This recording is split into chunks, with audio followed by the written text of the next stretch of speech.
प्रभु यीशु मसीह के नाम में सभी को जय मसीह की। जय मसीह के सब आता है ना तेलुगु में भी।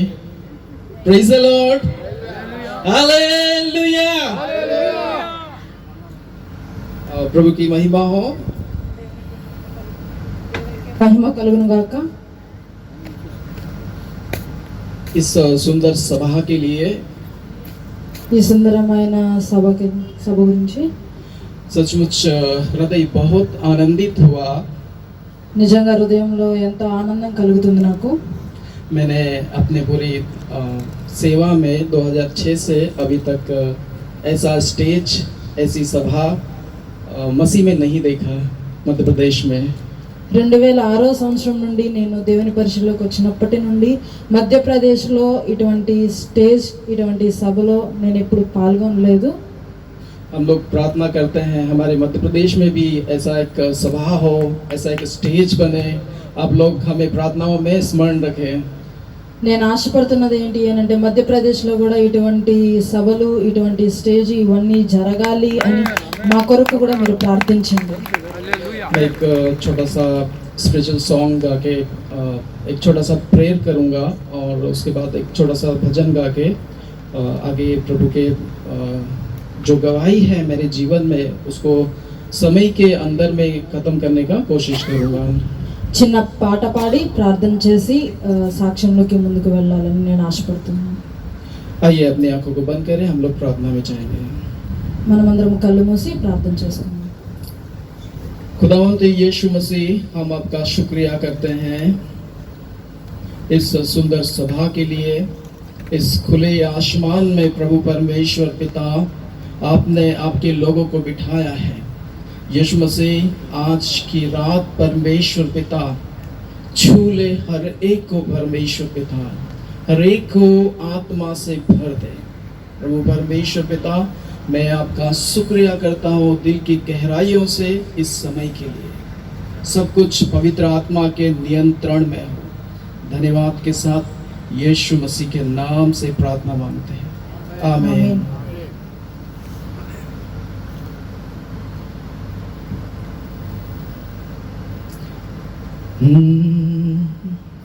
खुदावंद अज़ीम बादशाह, खुदावन के हुजूर आओ। हालेलुया, स्तुति हो। खुदावन अज़ीम बादशाह, खुदावन के हुजूर आओ।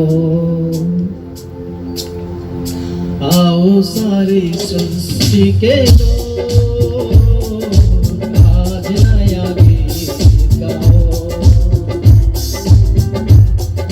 खुदावन अज़ीम बादशाह, खुदावन के दीवानो।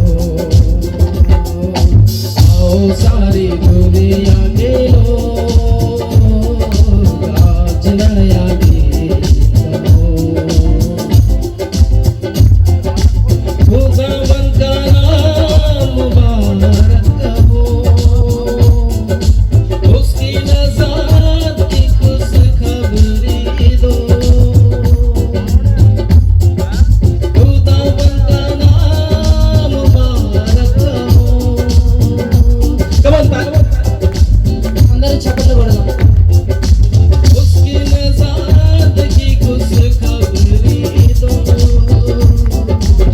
उसकी नज़र की खुशबरी दो। खुदावन अज़ीम बादशाह, खुदावन करीम आओ। सारी दुनिया के लोग, आज नया गीत गाओ। दुनिया में उसके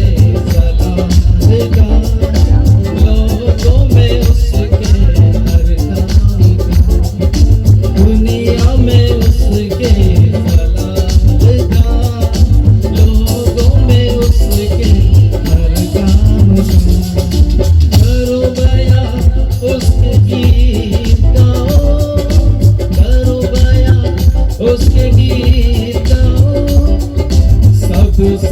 अज़ीम हो सबसे बड़ा, खुदावन अज़ीम बादशाह,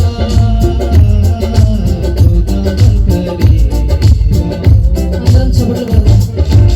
आओ सारी दुनिया के लोग, आज नया गीत गाओ। सजदा करे पाकिल से यहाँ, सजदा करे पाकिल से यहाँ, जिंदा कुर्बानी लाए यहाँ। सजदा करे पाकिल से यहाँ, जिंदा कुर्बानी लाए यहाँ।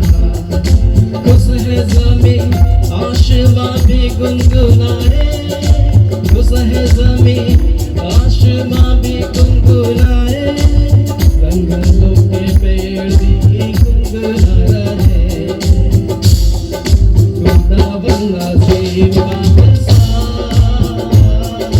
खुदावन करीम आए। आओ सारी दुनिया के लोग, आज नया गीत गाए। हालेलुया।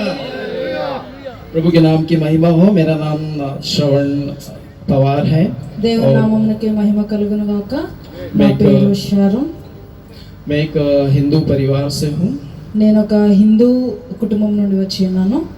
मेरे घर में जो हिंदू परंपरा के अनुसार एक बहुत बड़ा टेंपल है, अभी भी है।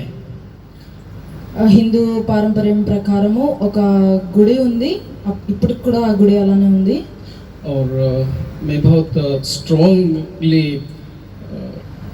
डेविल्स वर्शिपर था। बहुत ज़्यादा पूजा करने वाला, वर्शिप करने वाला मूर्तियों का। నేను ఎటువంటి వ్యక్తిని అనంటే విగ్రహాలకి అధికముగా ఎప్పుడు ఎక్కువ భక్తిపరుణ్ణి అన్నమాట. ఎక్కువగా పూజలు చేస్తూ ఎప్పుడు వాటినే స్మరిస్తూ వాటికే మొక్కుతూ ఉండేవాడిని. हमारे पूरे डिस्ट्रिक्ट में बहुत कम प्रभु के लोग पाए जाते हैं। మా డిస్ట్రిక్ట్లో ఏంటంటే చాలా తక్కువ మంది ప్రభుని తెలిసిన వారు ఉన్నారు. एक भाई हमारे गांव में आया। ఒక సహోదరుడు మా విలేజ్లోకి, మా గ్రామంలోకి వచ్చి ఉన్నారు. उसने यीशु मसीह के बारे में कुछ लोगों को बताना शुरू किया। ఆయన వచ్చి కొంతమందికి యేసు ప్రభుని పరిచయం చేయడం మొదలుపెట్టారు. हमें पता चला कि ये ईसाई धर्म से है और इधर में ईसाई धर्म को फैलाने के लिए आया है। మాకు తెలిసింది ఏంటి అని అంటే ఆయన వచ్చారు, ఇంకా యేసు ప్రభు మతంలోకి అందరినీ తీసుకెళ్ళాలి, యేసు ప్రభు మతంలోకి అందరినీ మార్చాలి అని మాకు తెలిసింది. मैं और मेरा बड़ा भाई और हम लोग कुछ मित्र लोग, फ्रेंड लोग, నేను, మా అన్నయ్య గారు, అలాగే మా కొంతమంది స్నేహితులు అందరము కలిసి हम लोग एक शाखा में जुड़े हुए थे। మేమందరము కలిసి ఒక శాఖలో కలిసి ఉన్నాము, కలిసి పనిచేస్తూ ఉన్నాము. आप सब सुने होंगे RSS करके एक शाखा है। మీకు అందరికీ తెలిసి ఉంటుంది RSS అనే గుంపు. उसमें मैं एक मेरे गांव का कार्यकर्ता था। నేను ఆ గుంపులో మా గ్రామంలో నేను ఒక కార్యకర్తగా పనిచేస్తూ ఉండేవాడిని. हमने उस भाई के लिए प्लानिंग किया कि हम कैसे उसको पकड़ें और कैसे उसको मारना है और कैसे गांव से भगाना है और कैसे ईसाई धर्म को यहाँ से बंद करना है। మేమందరము కలిసి ఒక ప్లాన్ వేసాము. వచ్చిన సహోదరుడు ఎవరైతే యేసుప్రభు మతంలోకి మార్చాలని అనుకున్నారో, యేసుప్రభుని పరిచయం చేయడానికి ప్రయత్నిస్తున్నారో అతన్ని ఎలా చంపాలి, ఎలా పట్టుకోవాలి, అవన్నీ మేము ప్లాన్ చేసేసాము. वो भाई एक घर में 4-6 लोगों के बीच में एक सभा चला रहा था और जब हम वहाँ पे गए तो हमने बहुत पत्थर मारे और उनको बहुत गंदी गंदी गालियाँ दिया और ऐसे करके मीटिंग को स्टॉप बंद करवाया और उसे गांव से भगाया। ఒక చర్చ్లో అందరూ కూడుకొని ఆరాధన జరుగుతుండగా, ప్రార్థన జరుగుతుండగా మేము వెళ్ళి వాళ్ళ మీద రాళ్ళు కొట్టి వాళ్ళని తిట్టడం, ఇష్టం వచ్చినట్టుగా బూతులతో తిట్టడం మొదలుపెట్టి ఎలాగైతే మేము లాస్ట్కి వాళ్ళని ఆ ప్రార్థనని మేము ఆపేసాము. ये 2003 की बात है और उसके बाद फिर एकाएक मेरी सेहत बहुत ख़राब होना शुरू हुआ और मैं 2 महीने तक बिस्तर पे रहा और डॉक्टर बिल्कुल मना कर गए थे कि ये अब इसका बचने का उम्मीद नहीं है। ఇది 2006వ సంవత్సరంలో జరుగుతున్న సందర్భం. అయితే ఇక ఆ తర్వాత నుండి నా ఆరోగ్యము నశించిపోతూ వచ్చింది. డాక్టర్ కూడా వైద్యులు కూడా ఏమన్నారు అని అంటే, ఇంకా నీకు చాలా తక్కువ ఛాన్సెస్, బ్రతికి ఉండడానికి చాలా తక్కువ ఛాన్సెస్ ఉన్నాయి అని చెప్పడం జరిగింది. जैसे उस भाई को पता चला जिसको हमने गांव से भगाया था, मारा था, वो भाई को पता चला कि मेरे विषय में बहुत बीमार हूँ, तो स्पेशल में मेरे घर आके मुझसे मिलने आया और मेरे लिए उसने प्रेयर किया और प्रभु उसी दिन मुझे शिफा दिया। ఏ సహోదరుని అయితే నేను రాళ్లతో కొట్టానో, చంపాలని చూశానో, తిట్టానో, ఆ సహోదరునికి నా ఆరోగ్య పరిస్థితి తెలిసి తనే నా ఇంటికి వచ్చి నా కొరకు ప్రార్థన చేయడం జరిగింది. హల్లెలూయా. उसके बाद मैंने सोचा कि मैं अपने बचपन से आज तक जिस देवता का पूजा करता आया हूँ, आराधना करता है, वो मुझे चंगा नहीं किया, लेकिन एक छोटा सा प्रेयर मुझे चंगा किया है। ఆయన ప్రార్థన చేయడం తర్వాత నేను స్వస్థత పొందడం జరిగింది. అయితే నేను ఆ స్వస్థత పొందినాక నేను ప్రశ్నించడం నేను మొదలు పెట్టుకున్నాను. ఇంతకాలం నేను ఏ విగ్రహాలకైతే పూజించానో, మొక్కానో, అవి ఏమీ నాకు స్వస్థతని ఇవ్వలేకపోయినాయి, కానీ ఈ చిన్న ప్రార్థన నాకు స్వస్థత ఇవ్వగలిగింది ఏమిటి అని చెప్పి నేను ప్రశ్నించడం మొదలు పెట్టాను. उसी दिन मैंने डिसाइड किया कि मैं आज से यीशु मसीह पे विश्वास रखूंगा, मैं जीसस को फॉलो करूंगा, उसके हर एक कमांड्स को फॉलो करूंगा। मैं उसी दिन मैं जीसस को एक्सेप्ट किया अपने हृदय में और मेरे घर वाले बहुत नाराज हुए और उन्हें बहुत दुख हुआ कि ये జీసస్ పై విశ్వాస్ कर रहा है. ఆ రోజు నుండి నేను యేసు ప్రభువుని నమ్మడం జరిగింది. ఆయన నా సొంత రక్షకునిగా స్వీకరించడం జరిగింది. నా జీవితంలోకి ఆయన ఆహ్వానించడం జరిగింది. ఆ రోజు నేను నిర్ణయం తీసుకున్నాను, యేసు ప్రభువుని నమ్ముకొని జీవిస్తాను, యేసు ప్రభు చెప్పిన ఆజ్ఞల్ని పాటిస్తూ జీవిస్తాను అని చెప్పి నిర్ణయం తీసుకున్నాను. అది తెలిసిన నా కుటుంబం నాతో అలగడం, ఇంకా నాతో మాట్లాడకపోవడము, ఇంకా నన్ను వేరు పెట్టడం ప్రారంభించారు. कुछ दिनों के बाद मैं अंडरग्राउंड होके प्रेयर करता रहा और मैं अपनी प्रेयर में बना रहा. मैं प्रार्थना करता था, प्रभु मुझे आपका सेवा करना है, प्रभु मुझे आपका सेवा करना है. करीब 1 साल तक मेरा प्रार्थना उपवास होता रहा. घर वालों को पता नहीं था कि मैं अंदर ही अंदर यीशु मसीह पर विश्वास करता हूँ. కుటుంబానికి తెలియకుండానే నేను ఒక నిర్ణయం తీసుకున్నాను, ఆయన కొరకు సేవ చేయాలని. అయితే ఒంటరిగా ఉంటూ రహస్యంగా ప్రార్థన చేయడం మొదలు పెట్టాను. దేవా, నేను నీ కొరకు జీవిస్తాను, నీ సేవను నేను కొనసాగిస్తాను అని చెప్పి 1 సంవత్సరం అంతా అలా నేను ప్రార్థించడమే, నా కుటుంబానికి తెలియకుండానే నేను నిర్ణయం తీసుకుని రహస్యంగా ప్రార్థించడం అనేది జరిగింది. मैं जब बाइबल कॉलेज के लिए अपने आप को तैयार किया कि मुझे वचन सीखने जाना है, तब घर वालों को पता चला तो मेरे भाइयों ने मिल के और जो दोस्त मेरे साथ रहते थे उन्होंने मिल के मेरी बहुत पिटाई किया, मुझे बहुत मारा और एक रूम में लॉक करके बंद कर दिया. ఆయన వచనం గురించి తెలుసుకోవాలి, మరింత లోతున నేను చదవాలి అని నేను నిర్ణయం తీసుకున్నప్పుడు, బైబిల్ కాలేజ్కి వెళ్ళి నేను నేర్చుకోవాలని నిర్ణయం తీసుకున్నప్పుడు నా అన్నకి, నా సహోదరులందరికీ తెలిసి నన్ను ఇంకా హింసించడం మొదలు పెట్టారు. బాగా హింసించేవారు, కొట్టేవారు, ఇంకా మానసికంగా కూడా బాగా కృంగదీయడం మొదలు పెట్టారు. लेकिन परमेश्वर मुझे वहाँ से आज़ाद किया. परमेश्वर के वचन में 2005 में आया और उसके बाद 2007 में एक बार फिर मैंने आरएसएस के हाथ बहुत ज़्यादा मार खाया और मैं बहुत ज़्यादा इंजर्ड हुआ. ఆ తర్వాత దేవుడు నాకు ఆ పరిస్థితుల నుండి స్వాతంత్రం కలిగించాడు. ఆయన వాక్యంని చదవడానికి, ఆయన వాక్యంలో మరింత లోతుగా నేను బైబిల్ కాలేజ్కి వెళ్ళి చదువుకోవడానికి ఆయన మార్గం తెలిసారు. అయితే 2007వ సంవత్సరంలో నేను తీసుకున్న నిర్ణయం మీద నిలబడడానికి దేవుడు నాకు కృప చూపించారు. కానీ ఆ తర్వాత 2007వ సంవత్సరంలోనే మరొకసారి ఆర్ఎస్ఎస్ బృందం కలిసి నన్ను మరింతగా హింసించడం కూడా మరొకసారి జరిగింది. फिर 2009 में एक बार मैं थाने में होल डे बंद रहा. एक मीटिंग के दौरान आरएसएस फिर हम पे अटैक किया और मुझे थाने में बंद किया. 2009వ సంవత్సరంలో మరొకసారి ఆర్ఎస్ఎస్ బృందం వారు నా మీద దాడి చేసి ఒక మీటింగ్లో ఉంటున్నప్పుడు ఆ మీటింగ్ని ఆపేసి నన్ను హింసించి ఒక చోట నన్ను బంధించేశారు. लेकिन खुदावन मेरे साथ था. కానీ దేవుడు నా తోడుగా ఉన్నాడు.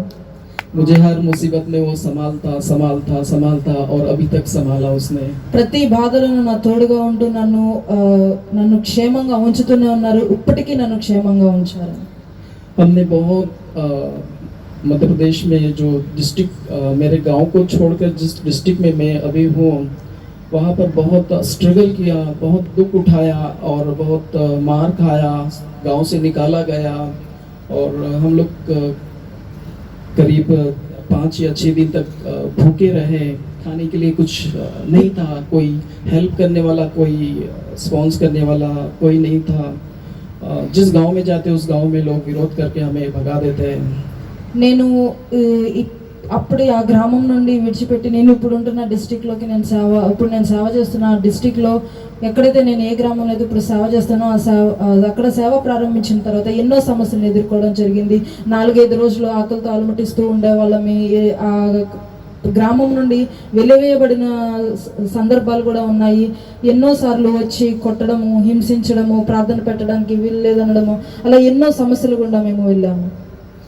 लेकिन प्रभु ने मुझे आज तक संभाला और परमेश्वर का धन्यवाद हो कि जिस जगह पे अभी मैं ट्राइबल एरिया में सेवा कर रहा हूँ, प्रभु एक सुंदर चर्च बिल्डिंग बनाने में मदद किया और करीब 150 लोगों का एक समूह है हमारे विश्वासी भाई बहन।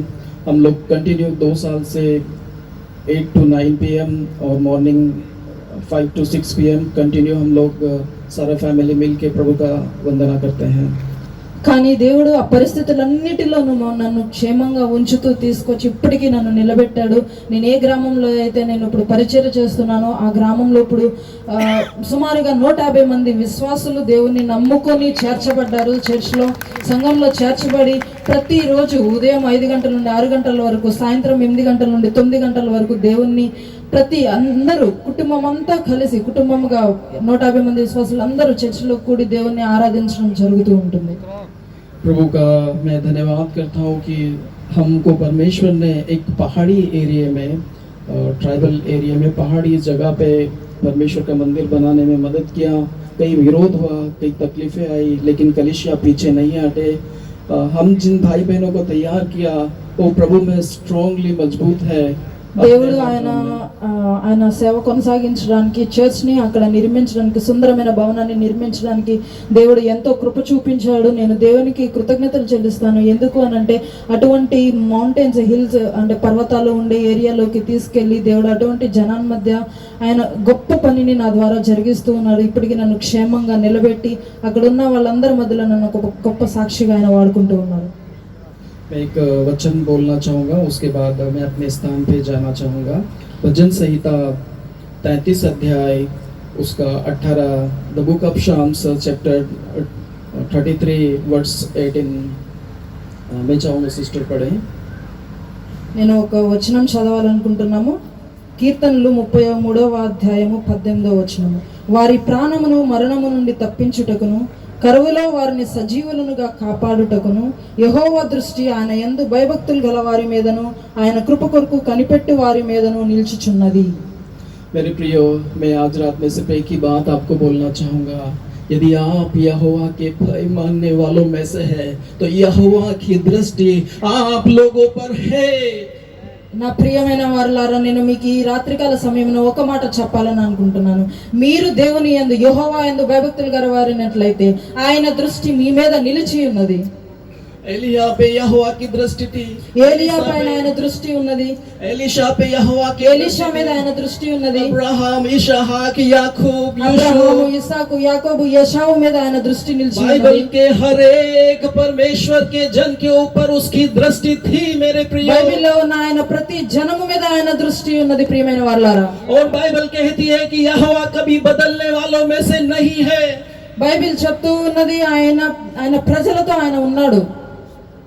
वही परमेश्वर आज आपके और मेरे साथ है। ఆయన ఈ దినమున మీతో కూడా నాతో కూడా ఉండి ఉన్నాడు. हमारे लिए निरंतर प्रार्थना में रहना। మా కొరకు మీ ప్రార్థనలు అనుదిన ప్రార్థనలో పెట్టండి. 2 महीने पहले मैं और मेरी वाइफ हम लोग प्रार्थना में बैठे और हमने प्रभु को बोला, प्रभु तू हमें बाहर कहीं लेके जा। ये मेरा पहला टाइम है आंध्र प्रदेश में और पहली बार इतना लंबा यात्रा करके प्रभु मुझे सुरक्षित लेके आया। 2 महीने पहले जो प्रार्थना किया था उस प्रार्थना का एक प्रभु उत्तर दिया। 2 నెలల క్రితము నేను నా భార్య కలిసి ప్రార్థించడం జరిగింది. ప్రభువా ఎక్కడికైనా వేరే స్థలమునకు మమ్మల్ని పంపించు, సాక్షిగా నిలబెట్టుకో అని ప్రార్థించడం జరిగింది. ఆ ప్రార్థనకి జవాబుగా ఈ దినమున దేవుడు నన్ను ఇక్కడ నిలబెట్టాడు. మొదటిసారిగా నేను అంత దూరం ప్రయాణం చేసి ఒక స్థలానికి నేను వచ్చాను. अब मेरे परिवार के लिए हमारी कलीसिया को निरंतर अपनी प्रार्थनाओं में याद रखना। हम बड़े अभी भी दुख के साथ में मैं एक छोटा सा चाय सेलिंग करके अपना घर का निर्वाह करता हूँ। कलीसिया के ऊपर आधारित नहीं है और हम किसी के ऊपर बोझ नहीं बने हैं और ना ही बनना चाहते हैं। हम प्रार्थना कर रहे हैं कि स्पिरिचुअल फेलोशिप के लिए, ताकि परमेश्वर की कलीसिया को हम स्वर्ग में ले जा सके। మేము ఇప్పటికీ నేను టీ అమ్ముకుంటూ నా కుటుంబాన్ని పోషించుకుంటున్నాను. ఎందుకంటే విశ్వాసుల మీద మేము ఆధారపడలేము. మాకు అక్కడ పోషించే విధానము మాకు ఇంక ఏమీ లేదు. కాబట్టి నేను టీ అమ్ముకుంటూ నా కుటుంబాన్ని పోషించుకుంటూ నేను సేవ జరిగిస్తూ ఉన్నాను. అయితే నా గురించి, నా కుటుంబం గురించి, నా సంఘము గురించి మీరు ప్రార్థనలో నిరంతరము జ్ఞాపకం చేసుకోనండి. నా సంఘము ఇంకా మరింతగా ఎదగాలి అని, ఇంకా అనేక మందిని దేవుని వైపు త్రిప్పాలని మీ ప్రార్థనలో నిరంతరం జ్ఞాపకం చేసుకోండి. प्रभु सबों को बहुत आशीष दे। परमेश्वर के नाम की महिमा हो। सबों को जय मसीह की। Praise the Lord. हालेलुया। ప్రభు నామం పేరిట మీ అందరికీ వందనాలు. దేవునికి సమస్త ఘనత మహిమ ప్రభావములు కలుగును. Praise the Lord, praise the Lord. Thank you भैया, थैंक यू बेटा। God bless you. आपको कलीसिया में बहुत परमेश्वर आशीष देगा।